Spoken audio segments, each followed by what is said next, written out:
All right, welcome back.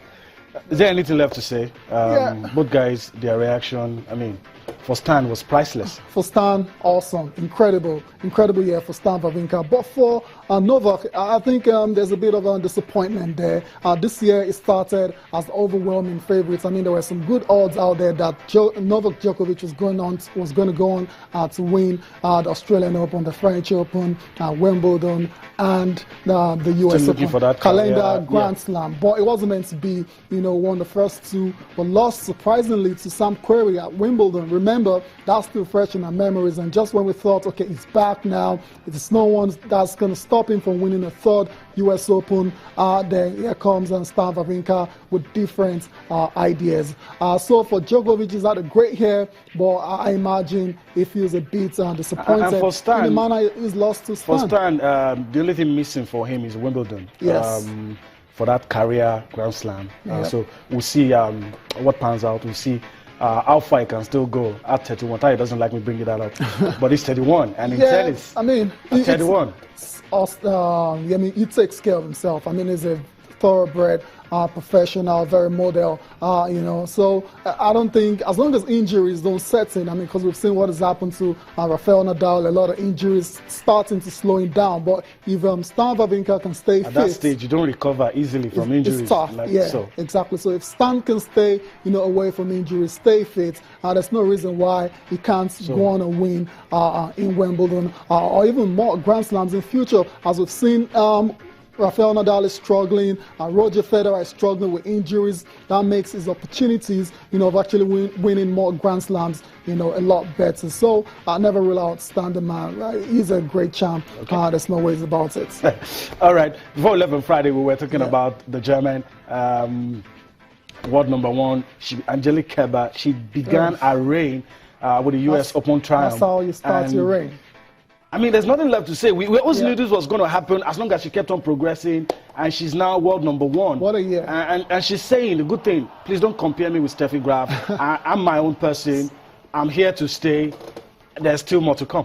Surprise, surprise. Yeah, I mean, she has to be ready to deal with it because the comparisons will come. She's German. It's been a long time we saw a German player, dominate on the WTA tour. So she has to be ready for those comparisons. The other side, in the final against Karolina Pliskova, you thought, okay, this was going to be a very tight one because the Czech Republic player, she's 24, she's very hard-hitting, she's a very, very good player. You thought it was going to be a very, very competitive match, and it was. We've seen a lot of upsets from her. Exactly. So we thought this one might happen. Exactly. Especially after beating Serena and Venus. So she came into the final very confident. But Kerber took the first set 6-3. Pliskova, fought back, took the second set 6-4. In the decider, all the experience, all the character of Kerber showed, and she went on to win. So, like I said, I mean, that's the best way to start your reign as world number one. 2 Grand Slams in a year, that's just incredible. At 28. Achievement in 2016 is remarkable. But before we get back to talking about Kerber, let's quickly have some perspective to all of this that we've been talking about. We're now joined by veteran sports journalist, a veteran sports broadcaster, Chuka Momo. Hello and good morning. Let me welcome you to the show this lovely Monday morning. Good morning. Happy holidays. to you as well. Let's reflect on the tournament, talking about the US Open, and let's quickly talk about that men's singles final. Should we give Stanislas Wawrinka some credit for knowing how to defeat Novak Djokovic, or should we attribute Novak Djokovic's loss to some other factors, maybe injuries and some other things? What injuries? What he brought up as injuries, as far as I was concerned, was nothing but gamesmanship.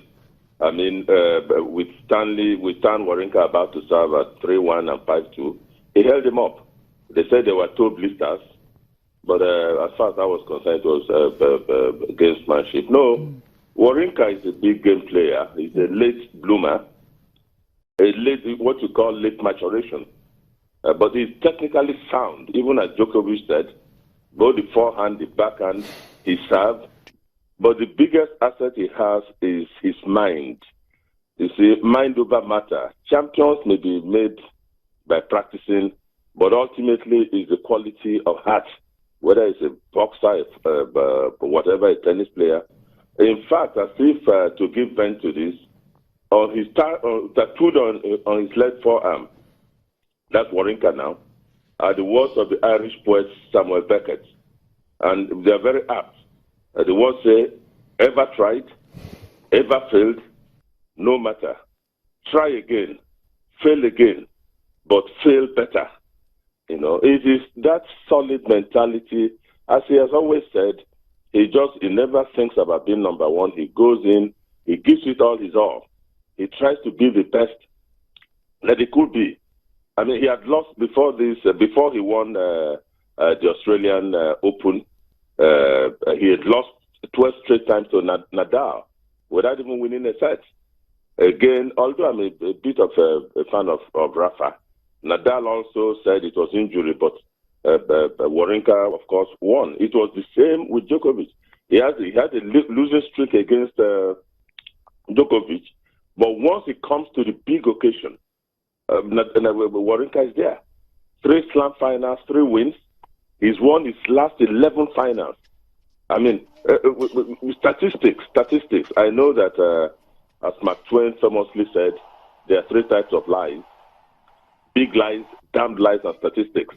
But in this particular case, in the matter of Wawrinka, statistics don't lie, they tell the truth. 11 straight finals, which includes 3 Grand Slams. And when people talk about the so-called Big Four, Rafa is clearly on the win. Murray, 3, Wawrinka 3. And Murray will not hurt Djokovic.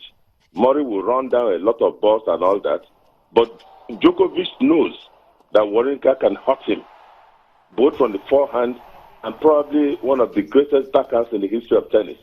That single-handed backhand. And as Djokovic said even afterwards, yes, he said he was nervous. Okay, yes, go on. We need to go on a quick break now. When we return, we'll continue with this discussion. We'll also want to throw in the ladies as well. So we'll go on that break. We'll be back for more on Sports This Morning.